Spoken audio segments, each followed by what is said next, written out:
listening to episode 85 of Mitolife Radio. I'm Matt Blackburn, and today I'm interviewing Mr. Josh Rubin again.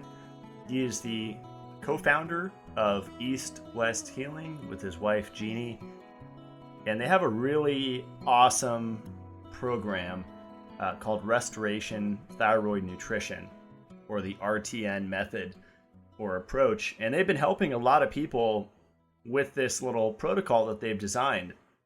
I'm really surprised at just the amount of practitioners and functional medicine doctors out there, and acupuncturists and holistic practitioners that work with clients and use things like muscle testing and recommend omega-3 fats or zinc or ascorbic acid or hormone D supplementation, and all of these ridiculous things, and often restricting carbs, sugar, which the body absolutely needs, every person needs, or restricting animal protein. So they're usually prescribing the wrong things, prescribing actual poisonous supplements, toxic supplements, and or crazy nutritional approaches. And so I like what Josh is doing over at East West Healing, because he is talking about balance and balancing your hormones with a balanced diet. Isn't that a shocker? Using balance with nutrition to create balance in the body just makes sense. We're not restricting saturated fat, we're not restricting animal protein, and we're not restricting carbohydrates. And we're really using the feedback of the body. He uses body temperature and pulse throughout the day to track whether what you're doing is working for you. Because he said in a previous episode, just because you feel good, it doesn't mean that your lifestyle is working for you. It could actually be working against you, even if you say, yeah, I feel great, I have energy, my mood's good, my libido's good. You could still be extremely compromised on the inside and headed to a chronic degenerative disease state because you're not living in a balanced way. You're not, as Josh often uses the analogy, you're not paying back the bank. You just keep taking out loan after loan after loan and never paying it back. And that does not ever end well. People will come to collect, and that's not a good time. So this was a fun interview. We kind of start off from a mental, emotional kind of aspect of health, which is really important, and I really like that Josh emphasizes that overthinking is a big issue with health. Trying to complicate things, obviously taking a billion supplements, most of which are usually harming people because they're taking the wrong supplements. They're taking a multivitamin or a multimineral or an omega-3 supplement or zinc or ascorbic acid or anything that will deplete copper or make the iron overload situation worse. There's a lot of them out there. And then we go into a Q&A. And he talks a lot about the vagus nerve, the vagal autonomic system, and 3 ways aside from diet to approach those. And that's probably actually the bulk of the interview. He spends a lot of time on that question. Talks a lot about the nervous system. We talk about copper. Ask him about the adrenals and quote unquote adrenal fatigue.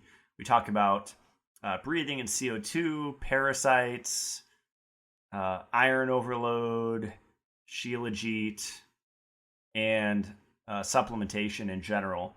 So it was a really fun interview. I always like speaking with Josh. He's a really awesome guy overall, and I think he's genuinely wanting to help people and succeeding in that. So enjoy the interview. Here's Josh Rubin.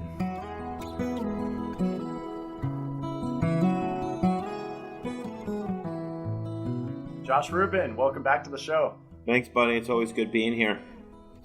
Yeah, it's a lot of fun I have fun watching your Instagram stories and seeing all the questions that you get from people, a lot of them being repetitive and just very specific. Yeah, I mean, we share, we've done it since day one. We just share to educate people. That's it, and we, a lot of what we share is based off just working with people for 20 years and what we found works and doesn't work. You could read something in a book or on a blog or Instagram post. That doesn't mean in real life it's going to work for you, because nutrition isn't the only thing in this world that's going to create a utopic environment. You have to look at other factors, and I think a lot of us forget that piece. So, we try to share the things that have worked for us. Like, it was interesting, that post on never drinking coffee on an empty stomach. That's actually a repost, and we'll do reposts here and there because people ask us, hey, can you repost this? And, I think we posted it maybe like 8 months ago, so we reposted it. Initially, when we posted it, it had like 250 likes. It had almost 200,000. It had 2,000 likes. It reached like 16 or 18,000. It blew up. But people kept messaging us and putting on there, can you show me a peer-reviewed study to show that this is a whatever? I'm just like, no, it's just something we've noticed, and the pattern we've noticed over 20 years of working with people, that when they wake up and eat, then have their coffee, they create much more stability, not only during the day, but they create better patterns and more stability throughout the week when they do that consistently. It's not like you're going to do one thing and all of a sudden everything's going to be better. But, it's things like that. It's things that we've noticed that have worked for our clients. Little things, when they add up each day, really create a rhythm and get people to where they want to go over time. Yeah, it's interesting. I think people with maybe a program based off, maybe supplementing hormone D or zinc or ascorbic acid or all these things, they get defensive and they'll come on your page and say, show me the study, because I built my program around all of these studies, maybe 20,000 on omega-3s or whatever. And you can't really change someone's mind with studies or even debate. You can't. Here's the deal. Most of us, and I'm not speaking for everyone, but it's like my Twitter post that I posted on Instagram today. It's like everyone wants to poo-poo Western medicine. Western medicine sucks. All they want to do is do a lab, and all they want to do is diagnose me, and all they want to do is give me a supplement, right? And all they do is not think about me and who I am, and everything is based on science and research. It just doesn't work. But what we do as humans, it doesn't make any sense, because all we do is transfer that and go, let me find a functional medicine practitioner that's going to do different labs on me and give me a holistic diagnosis and then give me supplements. How do you think there's going to be any difference in your healing process because you're doing the exact same philosophy? And then the very thing you hate is that they don't focus on you, and everything's based on science and studies, and then all you do is ask for science and studies. Make up your mind. Because it doesn't matter where you are and what arena you're in, if you follow the same philosophy, you're never going to heal. And I'm not saying that our work, my work, whoever's work, is not based on research, but the problem is that people get really confused with is a lot of our work is, yes, it's based on the 20 years of working with, I graduated college in like 2000. So I've been in this industry as a total for 20 years. And over 20 years of working with so many different clients around the globe, and even working one-on-one with people face-to-face, there's patterns that you see, and you see things that work and don't work. And yes, it is very personalized. It is a very personalized journey. But things like, I don't care who you are or what's going on. If you're human, you should wake up and eat and not have coffee first, right? There's little things like that. But other than that, yeah, it's a personalized journey. I don't need a study to prove that. And a lot of our work comes from, yes, studying other people, but we always go back to the biochemistry, we always go back to the physiology. And our approach comes from that place, and that's a challenge for people to wrap their head around. And that's why I feel like sometimes we get attacked, because everyone's coming from the other end of it. They're coming from dysfunction, and they don't take the time to learn, oh, well, you need vitamin A to convert copper to ceruloplasmin, right? So when you start talking about that and they say, show me a study, why do you need a study to prove that? It's biochemistry. It's metallonomics. It is what it is. Do I need... So that's why people get so worked up, because they're coming from a place of dysfunction. Think about it. Look how many diets there are out there. We have diet for every system in the body, and we get away from Western medicine because they compartmentalize the body, but then we just make a lateral move to greeniopathy and we do the same thing, So I think the lesson here is, before you attack someone, take a step back, because really what you're saying is, holy crap, maybe what I'm doing or what I learned doesn't really work, and I need to come at it from a different angle and learn a little more. I mean, that's how I've learned my entire career. That's how I fell upon Morley Robbins. That's how I fell upon Ray Peat. That's how I fell upon Dr. Lee, back in the day, Paul Chek, all these different people, Dr. Timmons, because, I remember I took a course in 2001, metabolic typing, and the teacher introduced me to Ray Peat. And I was like, she introduced me to him. She's like, check this out. When you come back tomorrow, let me know what you think. And it was like opposite of everything I taught. But that's the type of stuff that intrigues me. I didn't poo-poo him. I didn't say he's a fake. Show me the research. I just dug in, right? And learned it for myself from a physiological standpoint to really see if it actually is true. And then I applied it on myself to see if it actually works. So I think we need to do that. The problem is people are lazy, and they think if they just have a research study that's the end all be all. Unfortunately, at least from my point of view, that's not how it works, because all I care about is does the philosophy, do the principles work for my client? And that's the bottom line. And if they're getting results, I don't care if there's a study to prove it or not. That's awesome. And I think that's a big reason why your work is so effective with people, because you're not just going off studies and book smarts. You're actually going off of experience and seeing what works over the years with various clients. And it's also really cool to see that you don't just focus on nutrition. Like on Instagram, I see you post a lot about just lifestyle and getting off social media, taking breaks from social media, and various other things that influence people's health. It's not only what you eat. Yeah, I mean, I tell all my clients this, like, we can focus on nutrition, whatever you're doing, whatever diet you're doing, whatever, nutritional philosophy you're doing. The problem is everyone's forgetting about how they live. Everyone's forgetting about where they came from. And if you think nutrition alone is going to heal you, it's not. It's just not going to do it. And yeah, we teach nutrition, but we talk so much more about other things. The problem is when something doesn't work nutritionally, we do one of two things. So what people do is they either find someone else to work with so they can strangle it even more a different way, or they take what they're doing and they'll just keep fine-tuning it and changing it until they're blue in the face and they still don't get results, right? It's like if this is a seesaw and we're living over here, we need to find that balance point, but we go overboard, now we're living over here, right? And I think that's why most people are searching and searching for health, whether they have SIBO, candida, gut issues, PCOS, hormonal issues, insulin resistant, infertility. You see the same things all the time. Now it's immune system. It's the evolution of chronic stress that we're seeing in our society. The problem is, and I've said this a million times even to you, that journey you're creating is creating more stress. So instead of always focusing on nutrition, take a step back, and when you find that groove with your nutrition, give it some time to breathe and say, what are some aspects of my life that I really need to start maybe modifying a little bit here and there to create a little more balance, to create a better foundation for the nutrition to work. A great example of this is a recent client from our last RTN group coaching. She's from Australia. She was working with a practitioner kind of within the same arena, and she worked with her for like a year.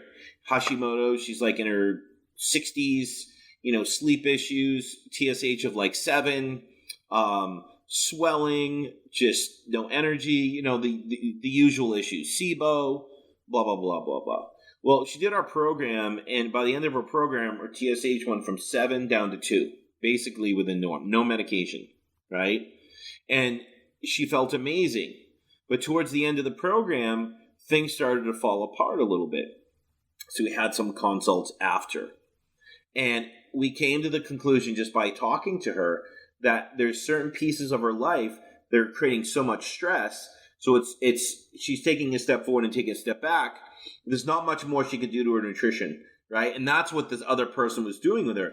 Fine tune this, add more, add more, add more. Let's do this. Let's add more protein, decrease the protein, add this supplement. The problem is they didn't look at her life and say, well, what's going on? Like you commute to work. You don't like commuting to work.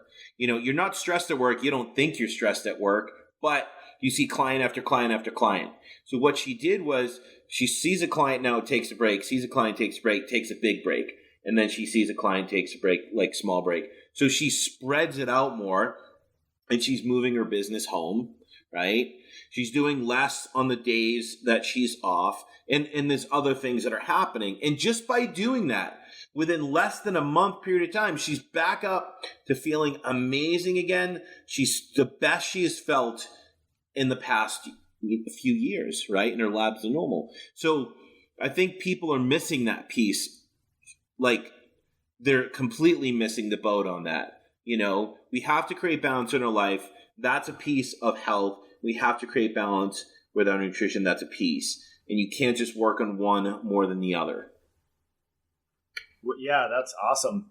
And do you think there's a big hormonal piece to that? Because we talk a lot about cortisol. I think you were one of the ones that really introduced me to this idea of, fasting or intermittent fasting, increasing cortisol and just restricting protein or restricting carbs. So many things can increase cortisol on the physical level, but bad relationships, bad living environment, like you're mentioning, just the stress of driving in traffic. And cortisol opposes testosterone. That took me a while to learn that. I mean, that's really the biggest seesaw, right? With testosterone and a lot of these big hormones, stress will just tank them. Well, in men and women. That's why you see so many women, their doctors saying, we had another client of ours that was in the RTN group coaching. She was in her 20s and she was on testosterone and she was having so many symptoms from it. She was getting, night sweats because she was converting it to estrogen, and this happens in men too. They'll convert it, they'll aromatize it, because anytime you put anything endogenous in the system at that amount, the body's going to aromatize it, meaning it'll convert it to estrogen, E2, which is like estradiol. It's the same thing when women get PCOS. They get swelling, they have insulin resistance, they get weight gain, facial hair acne. It's because that hyperinsulinic state makes them aromatize or convert estrogen into to testosterone, right? But it's not a good thing to be happening. So stress is really the catalyst of almost anything, right? Hair loss. Well, stress is the catalyst. Yeah, it's a hormonal issue and a mineral issue, but stress is the catalyst, right? Testosterone, it works inverse to stress. Anytime stress goes up, testosterone is going to go down, especially long term. Maybe acute, it might go up because we need it, but long term, the buckets are going to become empty. And this is why a lot of people end up with type 1 or type 2 hypogonadism, more type 2, which is stress-induced, right? There's the HPA Axis stimulation, or HPG, gonad, and the signals are coming out, and it's just so much. Over time, the signals stop coming because the system becomes desensitized. So the testes, in a sense, stop responding because the signal's not coming out anymore. And that's why you'll see, I always tell men, before you go on testosterone therapy, if your doctor thinks you need it, always get LH, luteinizing hormone, tested. Because if your testosterone is low, but your LH is normal or low, that means you have type 2 hypogonadism, stress-induced. That means you can change how you live, change how you eat, make some adaptations, reduce that stress and build the body back up, your testosterone will come back up, right? Your testosterone is not going up because the signal's not coming, right? LH is normal or low. Type 1 is, yes, there's nothing you can do. The testes are shot, and usually you see high LH. The signal's just coming and coming and coming and coming. The testes aren't responding because they're not working. In a sense, they're broken. So those people would need testosterone therapy. But yeah, I'm in this industry 20 years, and back in the day, it was like never really saw it, and now I'm seeing women in their 20s, guys in their 20s that are going on testosterone because their doctor recommends it. Where probably most of the time it's stress induced, and if they get LH and testosterone tested, not just testosterone, and they see that they're type 2, they can make a lot of modification with nutrition. They can make a lot of modification with their lifestyle, right, to counteract that and create more of a balance. That's awesome. Yeah, I wear like EMF blocking underwear, like silver in it that blocks radiation from coming in. I know non-native EMF can lower testosterone, and so a lot of these people are probably in apartment complexes and in the center of the city. Yeah, and when I say stress, it's an accumulation, right? Because of how we live nowadays, right? If you are chronically just sitting behind your computer and you don't eat and your work stresses you out and you have those EMF frequency, it's stress as a whole which is affecting your system. Absolutely. Yeah. Yeah. Interesting. Yeah, I've seen a lot of people do that this testosterone pellets injections, and that just seems like you should try a lot of things before that. Yeah. And the problem is if you're young and you go on testosterone, it's a negative feedback loop. And a lot of guys go on it and go, well, I don't want to be on it anymore, so they go off. You can't do that. You're gonna literally shut your HPA axis off. It's a negative feedback loop. So now you're dependent on it. Now there are people who do need it, and that's fine, but don't use the gel, don't use the cream, just use the injectable. It's a big topic, but the bottom line is the people that don't go on it and think you're going to be able to go off it because you're going to shut down your HPA axis. And now you're going to be worse off because your testosterone is not only going to be suppressed, it's going to be shut down, which is a big difference. Have you heard of the peptides? I have some friends that are like on like BPC 157 and all that, because there's oral forms now. What do you think about those? They're not really necessary for most people. That's a good question. Someone asked that question yesterday on a Q&A that I did, and I forgot to answer it. I wanted to answer it. So here's my take on peptides, because there's so many of them. Some of them, just like SARMs, are popular, or like back in the day it was pro hormones, and of course those things I'm not advocating them because they will they will shut you down, so don't take them. But peptides are super popular. I mean, believe it or not, you can buy them anywhere on the web. And when I say peptides, I'm talking about injectable peptides. They're everywhere,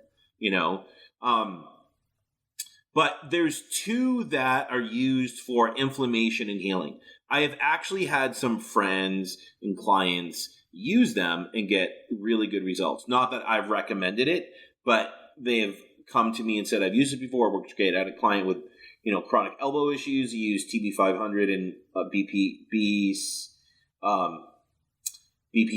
157 or whatever it's called, in his elbow, injectable, and it worked great.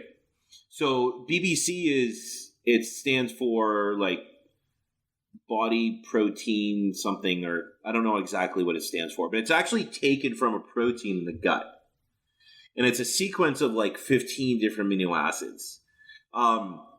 So I've never used it, but from what I've heard is injectable, and you would inject it in the area. Like, I have shoulder pain. You inject it in the shoulder area, The injectable forms of both of those are good for inflammation and pain.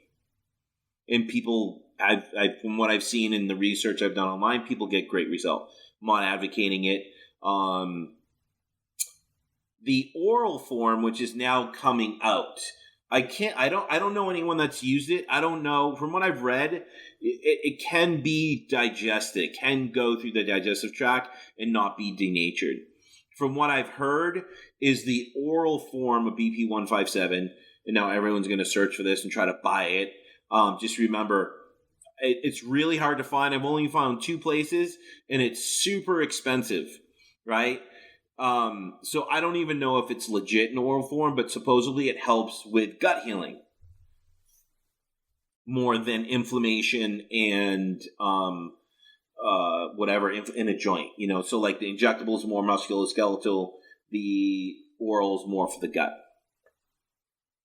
Yeah, and people, I don't know if it works. Go ahead. Yeah, I've had friends use it for gut issues. I wonder if gelatin or bone broth would be more beneficial, but that takes, it's lazier to just buy a supplement versus making your own bone broth at home. Yeah, I mean, gut issues are challenging. I'm not going to lie. People with gut issues are challenging to work with because it's been going on for a long time, and they usually come to me and they've already been doing the work for a long period of time. It really affects how they feel. It affects their outlook on life, and they're just over it and they want to feel better. The problem is, from what I see, to really truly heal the gut, you got to give it 6 to 12 months, and you got to just be consistent.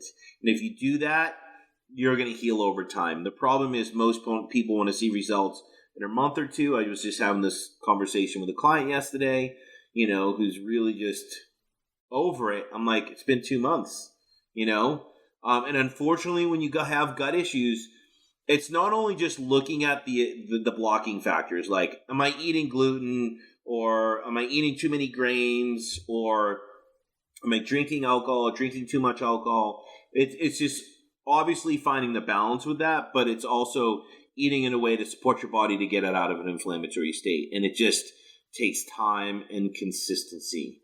And that's the hardest piece, because people have been doing this for years and they don't want to wait another 6 months to 12 months. I haven't found the magic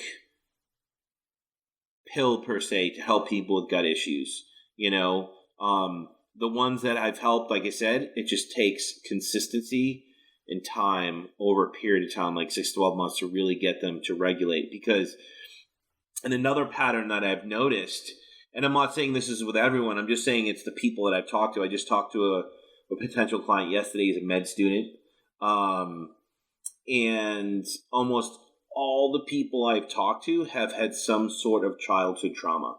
And if you study the work of Gabor Mate, he talks about this. It's really interesting. There's always something deeper rooted in the system when something's been going on that long. And I think a lot of us, going back to what we talked about in the beginning, we think nutrition and what we eat is the answer to everything.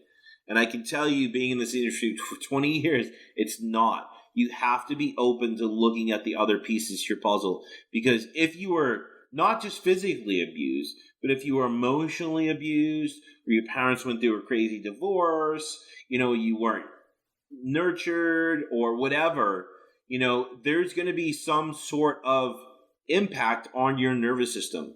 And when that's happening at that age, you almost want to act like it's not there. So you get pushed into that dorsal vagus, which is a deep primitive piece of your parasympathetic nervous system. That's a frozen state. This is why a lot of people say, I kind of had a traumatic childhood. My parents got divorced, but I don't really remember any of my childhood, right? That's a clear sign that they're locked in that frozen state. And those are the people that at least come to me and say, I've had gut issues. I've worked with every practitioner. I've tried every supplement. It hasn't worked. That's a red flag. So what do you think when you come to me? You think it's going to work? Well, yeah, to some extent, but we can't just focus on nutrition because you've done it. It hasn't worked. You've got to be willing to look at those other pieces when you're ready. I don't know what those other pieces are. It depends on the person, but there is definitely a deeper root issue to gut issues than just nutrition. That's awesome. And that's a good segue into this Q&A question. How does one address vagal/autonomic dysfunction aside from dietary strategies? Say the beginning part. How does one address vagal or autonomic dysfunction? I guess it's individual, right? Like you were saying. Yeah. For us, there's so much out there in regards to that. For us, the stuff that I feel that works with people is kind of threefold. The first is kind of you doing nothing, but your body doing the work. And you want to find a skilled osteopathic manual therapist. So if you live in Canada, you're golden because that's the land of osteopathic manual therapists. That's where I went to school. That's where the schools are.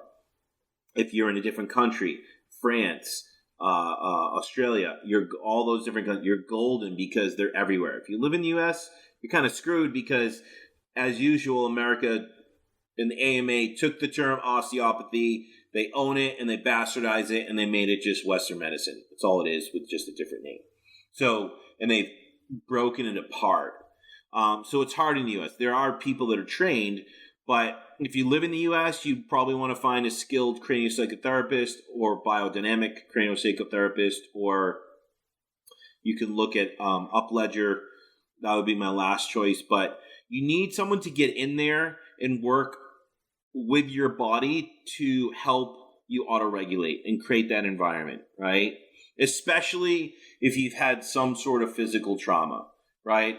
You've had many concussions, or you might not even be thinking about that. You can't just regulate and you think about your past. You're like, yeah, I've had a lot of concussions, or I was in a bad car accident, or I was physically abused. You do need that work because there's different pieces of your nervous system, whether it's your brain, the structures that surround your brain, the different ganglions in your spine, where the actual vagus nerve travels, what it goes through, the different canals, what it interdigitates with, all these different things that can affect your nervous system. Those types of people, seeing them regularly, can help create a better body to house your nervous system. That'd be the first thing, right? I think that's imperative. Two, for me, would be breath work, because it's a remote control of the brain, and it's the easiest way for us to take control of the nervous system. It's the easiest way, right? It is a automatic piece of our body, right? You don't go, okay, I need to breathe now. I'm going to make my heart beat because my heart needs to beat, or I'm going to release bile because I just ate some fat. It just happens. It's automatic. But the interesting piece of some pieces of the autonomic nervous system is, especially breathing, is if we take control of it, because we can take control of it, right? Now we go from automatic to manual. So now we take control of the nervous system. And there's a lot of correlations to the nervous system, the heart rate, when we inhale sympathetic and exhale parasympathetic, right? You've always seen people talk about alternate nostril breathing, how it relates to the sympathetic and parasympathetic. So breath work would be the second one. What should you study? Well, I would say don't study Wim Hof, because that's just going to make you hyperventilate even more than you're already hyperventilating and push you more sympathetic. I would say study the work of Brian McKenzie, Buteyko. Buteyko's good. I don't really I like their philosophy and their science. I just don't like their approach to it. Some people might, but that's a good one. Buteyko, Patrick McGowan. You could study his work extensively online. You can study work of Brian McKenzie and what's his program? Art of Breath. He's got some amazing stuff. Because most of us, your breath it dictates the state of your body. Most of us don't realize it, but at rest, sitting in our desk, or just walking down the street, or standing in line at Starbucks, we're mouth breathing. The mouth is like fifth gear in a car. Structure governs function. Teeth eating, nose cilia breathing, humidify, warm, filter the air, right? That's why it's there. And it warms the air. The mouth is not meant for that. Can it be used for breathing? Sure it can, but it's an emergency aspect of breathing. That's why it's fifth gear. Think about if I said, Matt, I want you to go take your dog and go sprint a mile. You're going to come back. You're both going to be panting. Why? Because physiologically, you just ran a mile and you're sprinting. That's sympathetic, but you needed to go sympathetic, right? That's normal. So if you're mouth breathing at rest, what does that tell you about the state of your body? That you're running your dog a mile all day long. So the first thing I tell people to do is just be aware of what you're doing and how you're mouth breathing. Try to nose breathe as much as you can. That'd be the first thing for most people. But you can look into the work of those people, because I think for everyone, it's an easy, relaxing, fun thing you can do throughout the day, whether it's once a day, 2 times a day, or 3 times a day. that can really benefit you and begin to help you auto-regulate the nervous system, right? The third piece, and this marries the third piece, because what do we need in our cells to produce energy? Glucose, thyroid hormone, copper, oxygen. How do you think you get the oxygen to produce energy? Right? A lot of people think oxygen is the most important thing in our body, and it's not. It's actually CO2. Because without CO2, you can't access oxygen. This is why free divers can hold their breath for 5 minutes. It's not because of oxygen. It's because they have a high tolerance to CO2. They have a lot stored. They cleave it off hemoglobin, the oxygen off hemoglobin. They can use the oxygen and recycle that system, produce CO2, use the oxygen. So the nose breathing is imperative because it matches the third piece, which is, of course, our philosophy of nutrition. It's the same as Morley Robbins is. What we're trying to do is get people to produce energy at the cell level. Right? That is our work in a nutshell. And yes, you use thyroid hormone to do that. Thyroid hormone is the only hormone in the body that can affect the 50 trillion cells in your body. And of course, the other things I mentioned play a role in that, but oxygen plays a huge role. So when we begin to eat and live in a way to support health, what do? In a simplified sense, we reduce inflammation and we allow these things like oxygen and glucose and thyroid hormone and copper to get in the cell, because now all the blocking factors are gone and now we can produce energy. ATP, water, CO2. Why is that important? Sounds boring. Well, it's really important because the more you produce CO2, the more you can take oxygen off hemoglobin and keep that cycle going. You're producing energy versus just fumes, right? And if you're producing fumes, you're in an inflammatory state. That's the bottom line. This is why we use body temperature and pulse. People say, well, I feel awesome on keto. Take your body temperature and pulse in the morning. Oh my God, it's 95.3 and my pulse is 40. You're in an inflammatory state. I don't care how good you feel. The body doesn't lie, right? So the important piece of the CO2 is this. Everyone thinks the nervous system is just parasympathetic, sympathetic. And it kind of is, but it kind of isn't. But in a simplified sense, it's the parasympathetic nervous system that controls the sympathetic. We are living in a world where the sympathetic nervous system, the aspect of the autonomic, controls the parasympathetic. And this is why all of us, we're chronically stressed, we can't sleep, we need coffee and supplements to wake up, we need supplements to make us go to bed, or everything in between. And we're seeing the evolution of disease into that autoimmune because chronic stress suppresses the immune system. So the more CO2 you produce, you begin to auto-regulate and you increase vagal tone. You increase the vagal brake, which is the parasympathetic nervous system. So when we need to be parasympathetic now, it shuts off the sympathetic. Now we're more in control and auto-regulating. We need to go sympathetic. I need to go run a mile. Or I just got in a fight and I'm stressed. The brake's going to come off now and let this come up. But when we're done, we can auto-regulate and it comes back on. And that is the beauty of the breathing along with our nutritional work that we're trying to do. And this is why I love Morley Robbins' work so much, because it's about that. It's about the cell, right? That's what controls every system in the body.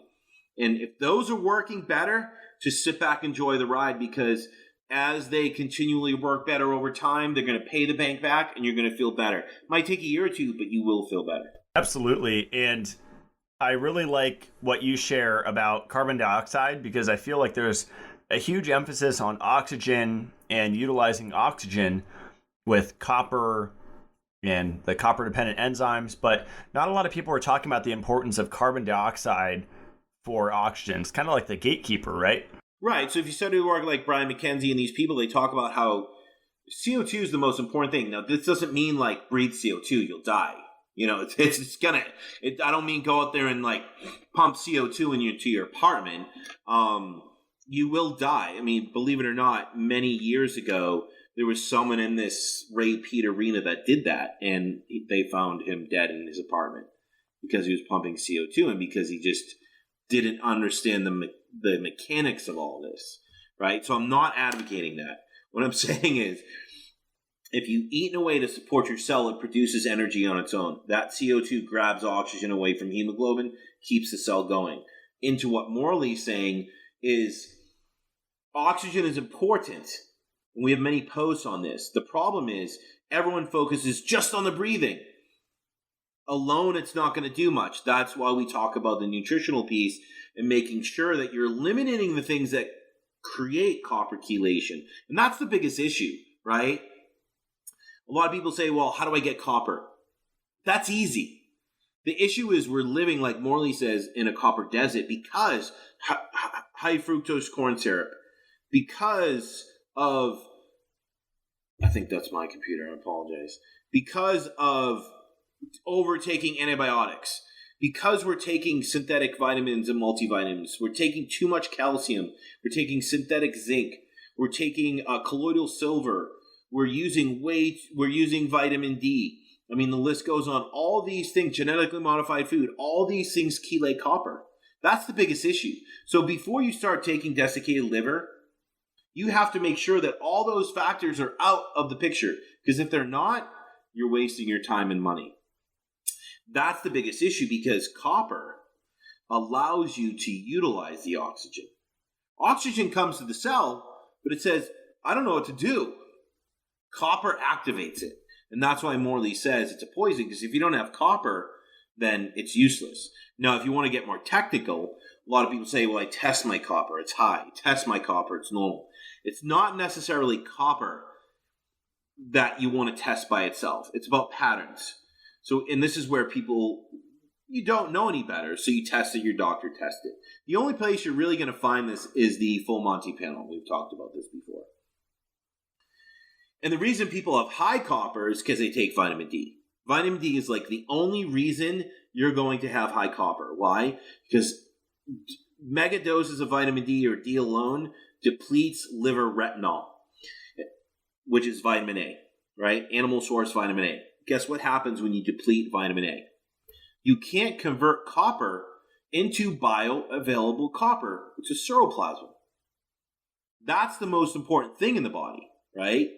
That our body uses to produce some of the most important antioxidants to help us regulate stress, thyroid hormone, regulate cholesterol, and regulate the iron recycling system so iron is not an oxidative stress. So, and this is why desiccated liver is so awesome, because it has the vitamin A. This is why dairy is so great, because it has the vitamin A. So that high copper can be converted into the seroplasmin. And this is why vitamin D is so dangerous from that one aspect, beside calcifying your cells and depleting your body of magnesium and being toxic because it's mostly, ergocalciferol or other forms, but it depletes liver retinol. So now you can't get bioavailable copper. You might have high copper levels, but it's useless. Here's the thing. Your body has a natural mechanism for everything. What's the body's natural mechanism to know so you don't become copper toxic? You convert copper using vitamin A into seroplasmin. But the problem is we as humans try to outsmart nature, and we're always going to lose. Take vitamin D, mega dose vitamin D. You're going to lose because you're going to be copper toxic in copper in a sense because you can't convert it, right? So you can do the lab. The bottom line is get rid of the things that chelate copper. All the synthetic vitamins and supplements you're taking, right? And minerals you're taking that are synthetic. The calcium, the excess calcium. The zinc, colloidal silver, excess intake of antibiotics, high fructose corn syrup, genetically modified foods. The list goes on, right? Vitamin D, get rid of those first. Then just add dairy if you could tolerate. If not, of course, eat liver as much as you can throughout the week. If that's once, great. If it's more, great. Take desiccated liver because you'll get that vitamin A to help with the conversion over time. So you won't become copper toxic. But that's not really the issue. The issue is if you can't convert copper, you're iron toxic now. That's more the issue. And that's going to create so many problems in the system. It begins with that oxidative stress. It's going to suffocate your cells. You can't produce energy. It's going to interact with estrogen and sunlight and cause lipofuscin and unsaturated fats. I mean, the list goes on. So we don't want that iron toxicity. That was awesome. I have a question here. about Addison's disease. What are the best food and supplements for it? And what's the best way to recover from it? Most people with Addison's disease need some sort of corticosteroid medication, right? The problem is you have to remember that the adrenal glands regulate mineralocorticoids as well, not just glucocorticoids and everything in between, right? They produce some of your hormones. So a lot of those people, yes, will have mineral deficiencies as well. So of course, we do the RCP protocol within our process, but we do it differently because I feel like his is just too overwhelming for a lot of people. It's just too much, too fast. But it's just getting back to eating the foods that are going to be loaded with minerals. It's getting rid of the foods that are going to chelate minerals and the supplements like I just mentioned. And it's making sure that you're doing your adrenal cocktail, like Matt says, taking the Shilajit, taking the desiccated liver over time. And then once their foundation's there and they feel a little bit more stable, then they could do the magnesium. There's a time and place. You don't want to just do everything at once. Now, I'm talking from the standpoint of using malate and glycinate, because that's what I use. I know you use bicarbonate. It's just not something I've used. I haven't used it from day one. It's like we all have. I always say to people, there's many ways to cook an apple pie. We're all going to cook an apple pie. We're just going to do it differently, right? So magnesium is important. The problem is if people have adrenal weakness, it's too stimulating to the system and that can actually perpetuate the adrenal weakness, right? So you have to be careful with people, especially with malate. So usually with people, I want them to create a stronger food foundation. I want to see much more stable pulses and temps before I add it in.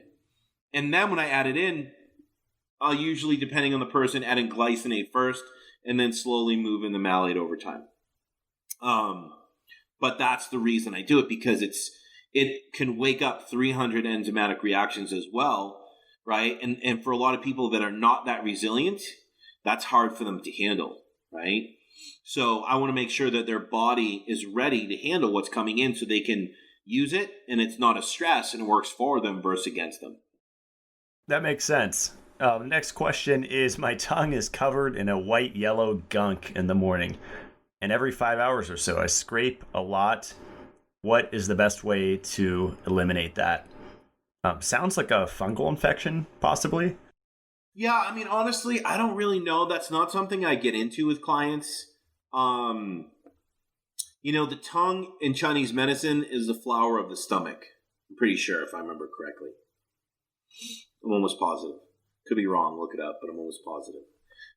So in a sense, you could say there's some sort of stomach issue. But don't just go to the stomach, right? Because we know that any type of chronic stress is going to deplete hydrochloric acid, bicarbonate, etc. So now your inability to break down protein becomes a problem. Same thing, chronic stress depletes sodium. We know this.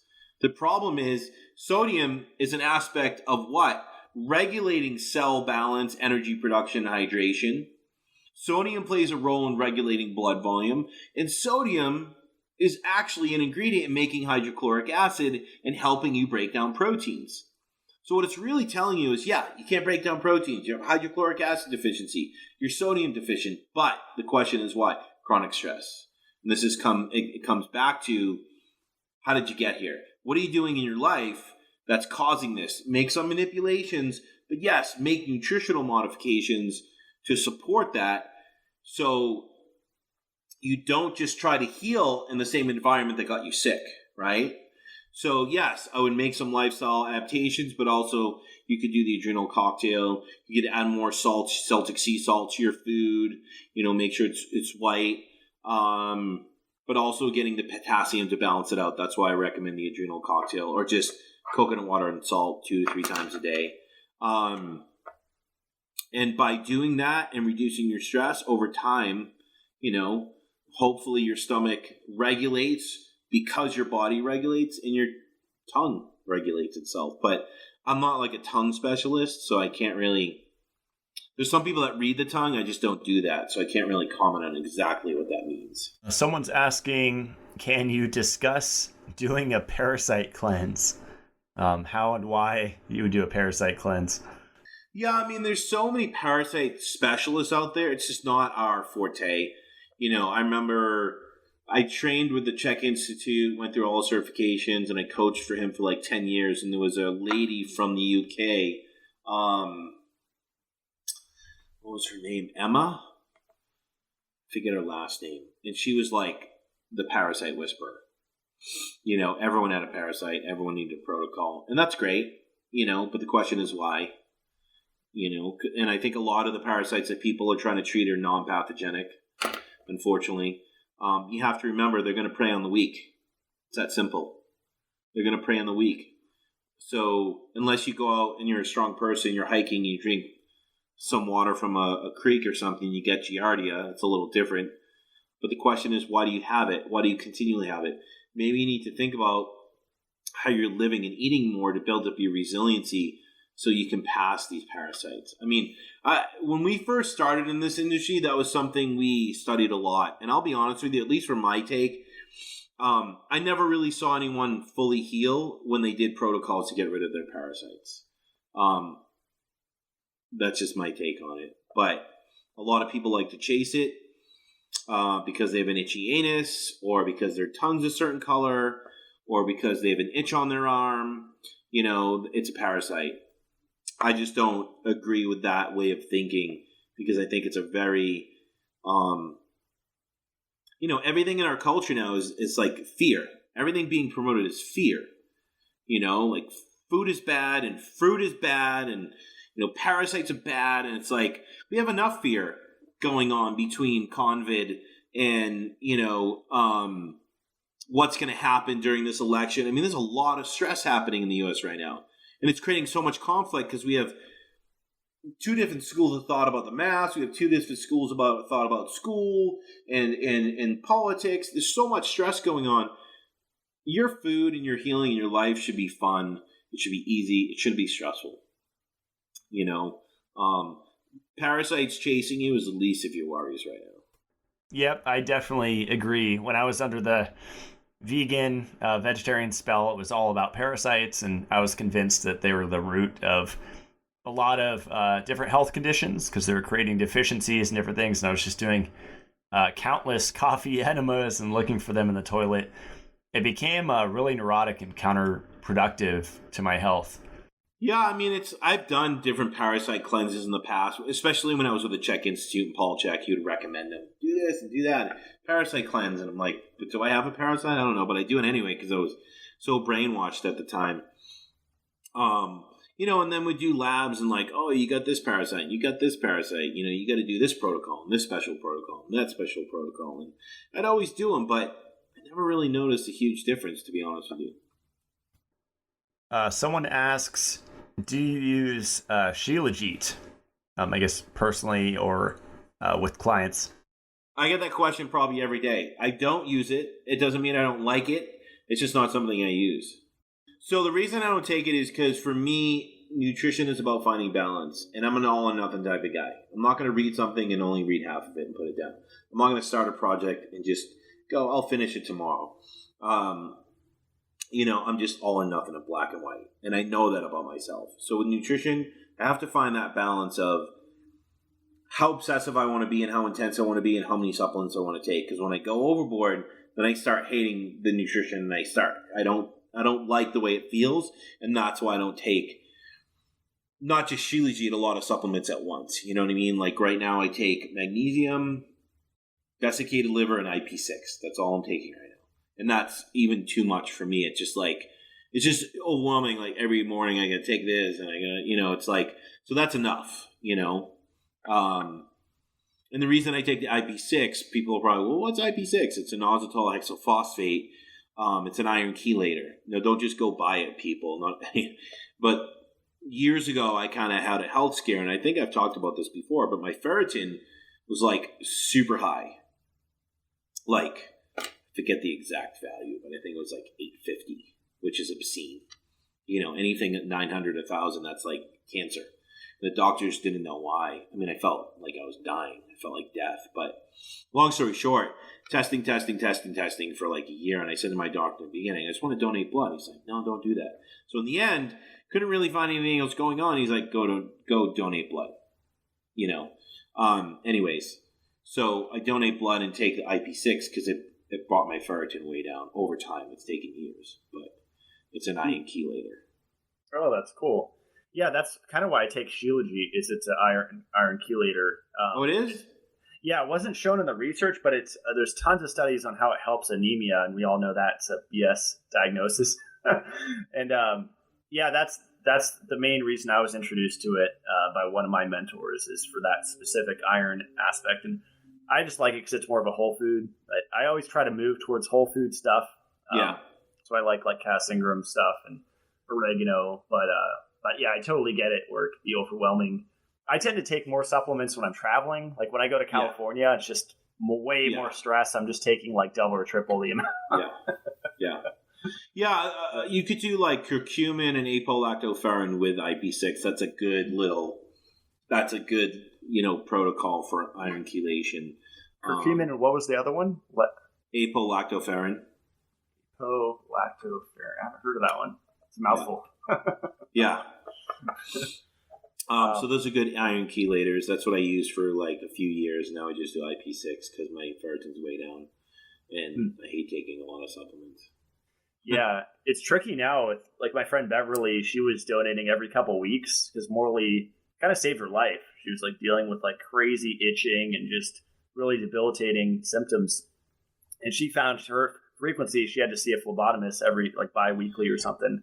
But does she have hemochromatosis? I believe so. Yeah. Yeah, I was going to say she must. But with the whole COVID thing, or COVID as you called it, it's like now they require contract tracing, and it's just. It really sucks. Like I'm looking for a home phlebotomy kind of kit, but I wanted to donate it, and they were totally fine. I just had to wear a mask the whole time. Okay.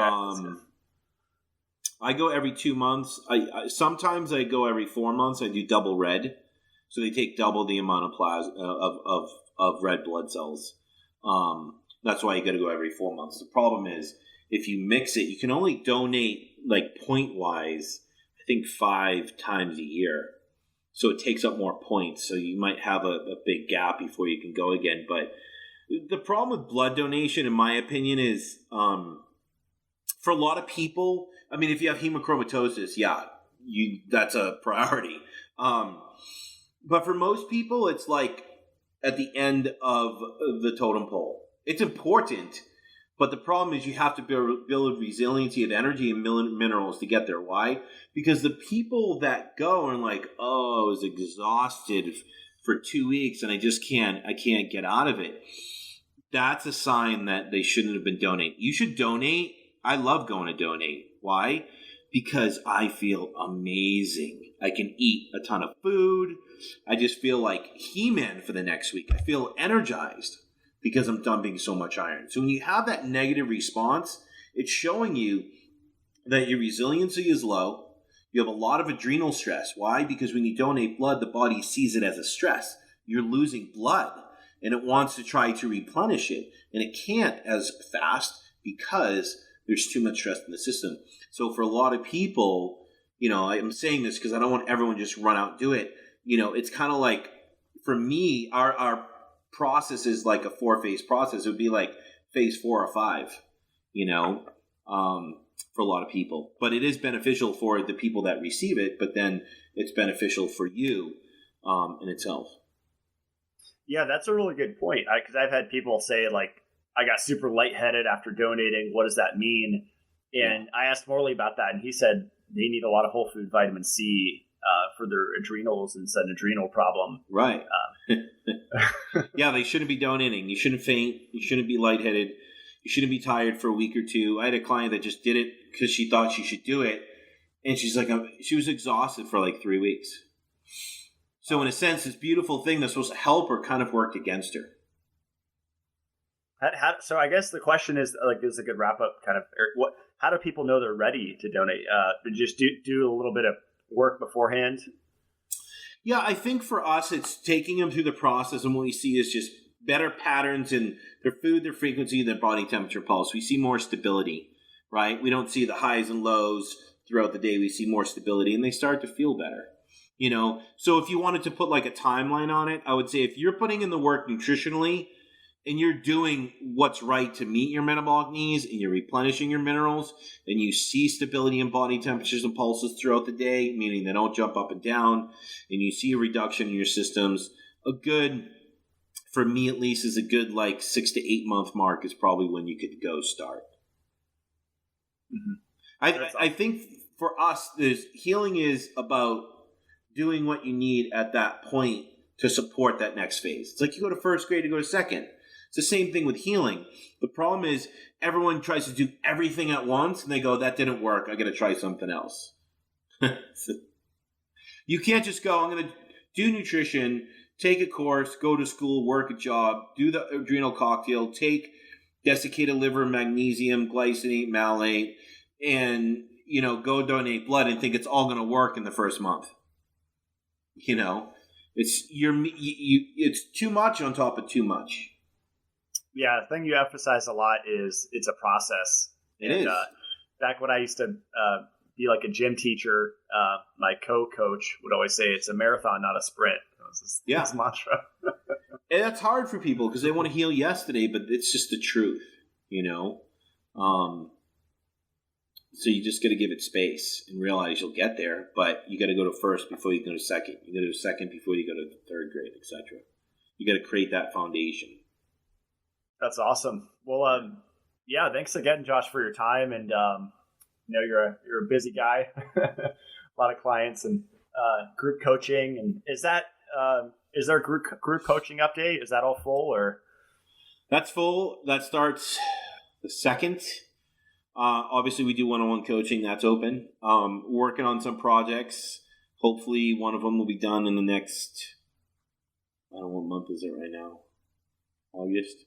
I'm hoping it's done by the end of the year, but we're working on a few. Well, we're working on one right now, but it's just a smaller program that's less expensive. People could do on their own. They just sign up and do it on their own. That's cool. Yeah, that's where we're at. That's awesome. And they can follow you on Instagram, Real Food Gangstas.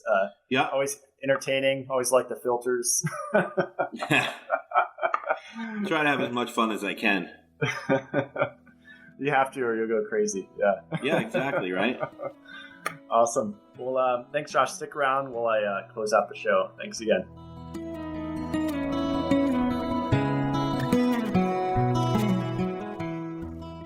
Well, that's a wrap for today's show. I liked a lot of the points that Josh made, where he said stress is the cause of almost everything, and how functional medicine practitioners are equivalent to conventional doctors in that they're not treating the individual, they're just blanket kind of prescribing the same stuff. And to me, I think that can work if it's the right stuff, but especially if it's conventional or even mainstream alternative, they're not going to prescribe the right stuff. It's going to be cod liver oil, which is toxic, or fish oil or algae oil or krill oil or seal oil, or any of those omega-3 fatty acid supplements, which are supposedly good for brain health but are actually not. It's the same kind of recommendation. So we definitely want to work with people one-on-one when possible to figure out specifically what's going on. But I would say a good start is just to read through Josh's posts on Instagram and even his YouTube channel, East West Healing. He has been making videos for years, and he has some really great ones on there, almost 30-minute long videos, like a series that he did with Jeannie, basically breaking down metabolic health in a really easy to understand way. And I remember binge watching those a couple of years ago when I was getting into this material, and it really gave me a quick download to really understand it. And of course, there was a kind of an integration period that, for the next year, it took a while for the information to actually make more sense to me. But there's a lot of interrelationships in the body of systems, and it is pretty complex. But I think the way that they explain things, Josh and Jeannie of East West Healing, or Real Food Gangstas on Instagram is easy to understand. And that's why I gravitate towards them. And I think their approach is very balanced too. And although we might not have the same philosophy about supplements, we do agree a lot about supplements and supplements doing harm. And so that's a really important point for people to get, that their supplement could be slowly killing them or causing or exacerbating their disease. And most of the time it is. I mean, I've gone in countless kitchens, looked in tons of cabinets. I used to do this for a living or for free with people. Just look in their supplement cabinet and say, that's garbage, that, and I could explain why to not take each supplement. So in general, the more supplements someone takes, the more problems or potential problems there could be, unless I would say they're whole food supplements, which is rare now. Like Shilajit is a whole food supplement, or safe supplements, which is always a debate, but vitamin E and vitamin K2 are very safe, way safer than retinol and vitamin D. And it's really funny. I mean, you just have to look at the mainstream recommendations or mainstream alternative recommendations. And it's always megadose vitamin A, no problem with that. Retinol palmitate, take as much as you want, for viral infections or whatever. Or vitamin D, same thing. Boost your immune system with megadoses of hormone D, both of which can cause severe physiological harm, especially long-term, but I believe short-term as well. And Jim Stevenson in the vitamin D episode went into those short-term damage effects of supplementing vitamin D. However, vitamin E and vitamin K, you go on Google, it's scare article after scare article specifically about vitamin E. Why? Because it challenges the heart disease industry. Because vitamin E deficiency, especially in cardiac cells, that's a problem, because you're going to have increased oxidative stress because you already have iron overload, you already have severe magnesium deficiency, and combine those three, iron overload, severe magnesium deficiency, vitamin E deficiency, you have a recipe for a heart attack, for myocardial infarction. Deficiencies are absolutely a problem, but it's not the deficiency that they tell you about. It's different deficiencies. And these deficiencies are specifically caused by a ketogenic, intermittent fasting, carnivore diet. Because you're going to raise estrogen through the roof. You're going to raise cortisol and adrenaline through the roof. So if you're going to buy a cookbook, I wouldn't buy a keto carnivore cookbook. I would buy the RTN cookbook. They have one on their website. It's $10. Restoration Thyroid Nutrition cookbook with over 80 recipes. So a lot of people are confused about, what do I eat? So that would be a really good start if you want to have fun in the kitchen and make this whole healing journey more fun. So they offer consultations. They have a free 15-minute consult. The link's on their website, eastwesthealing.com. I'll put the link to that below. And check out their posts on Instagram. It's Real Food Gangstas, really cutting edge stuff. And I think they should have a lot bigger of a following. It's just crazy that the people that share the most truth rarely have a ton of followers. And maybe that's a good thing, because once certain information goes mainstream, it's usually perverted. And we've seen that multiple times in the health field. So maybe it's a good thing that we'll stay underground, and maybe big names keep copying from us or watching us, which is really common, people stealing work all the time. But that's all right, though, because the information's getting to the people that need it, and it's saving lives. So really appreciate what they're doing. Really appreciate all the information, all the free information that they put out there. And if you don't have the money to work one-on-one with him or to do their coaching program, then just spend weeks reading through their posts. And don't obviously live on Instagram, but make notes, connect the dots, bust out a notebook, read through his posts. I have some good ones as well on Matt Blackburn on Instagram.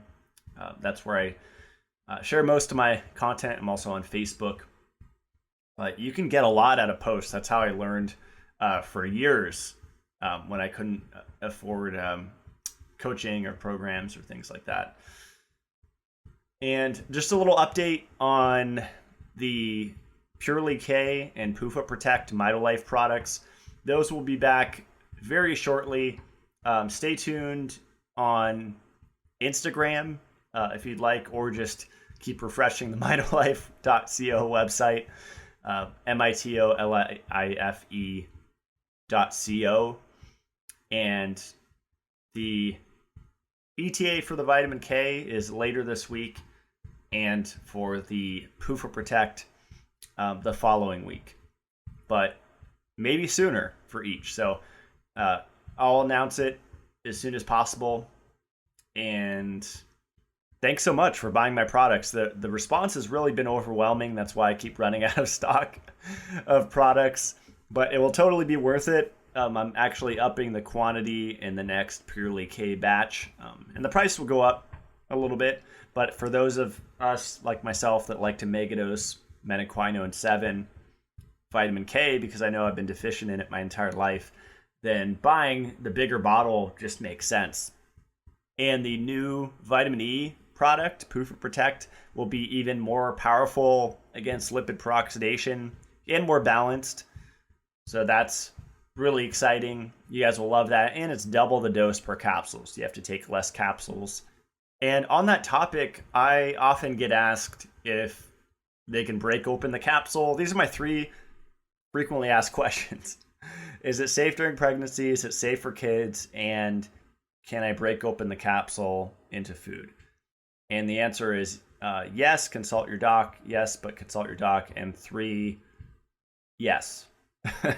The only one that you can't break open of the Mitolife products is Dissolve It All, because the capsule is a phthalate-free enteric-coated capsule. So it has to survive the stomach to work, and it does. And it's phthalate-free, and it's inert, and it just passes right through you. But it survives into the small intestine, breaks open, and then you have these Pac-Men eating scars away for 6 to 8 hours or so. So with all the Mitolife supplements, you could absolutely break them open. Even the probiotic you can cook with. It can survive hundreds and hundreds of degrees of temperature. You can bake with it. You can make pies with it. Put it in smoothies. The vitamin K especially is a great powder to add to puddings or smoothies or dips or anything like that. Especially for kids, because it doesn't really have a flavor and it's easy to just add it in. So again, thanks so much for your support with Mitolife. I'll try not to run out of stock anymore. The Shilajit is available, and that's a product that I just made a YouTube series on. If you search Matt Blackburn on YouTube or Matt Blackburn Shilajit Panacea, I made a little playlist for pretty much 30 minutes just talking about Shilajit in general, and then talking a little bit about my Mitolife Shilajit, which is called Panacea, which are purified Shilajit tablets. And I have 16 studies, clinical studies, on the Mitolife page about Shilajit. Its effect on blood glucose and lipid profile, its glycine mimetic actions, its effect on the heart,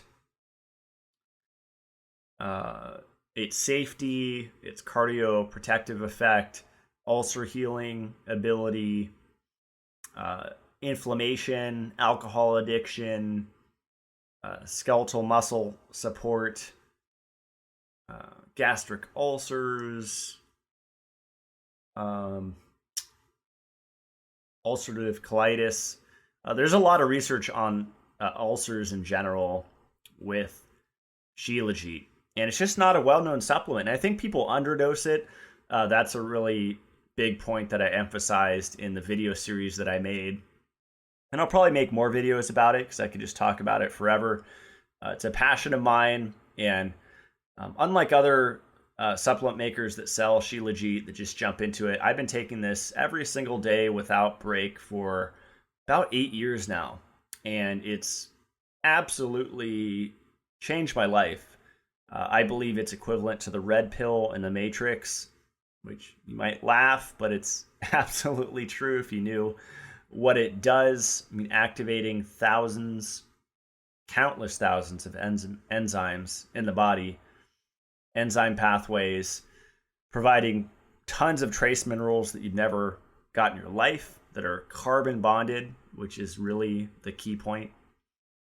And if you go to the Matt-Blackburn website, matt-blackburn.com, I just posted a blog post, 3 benefits of pure Shilajit.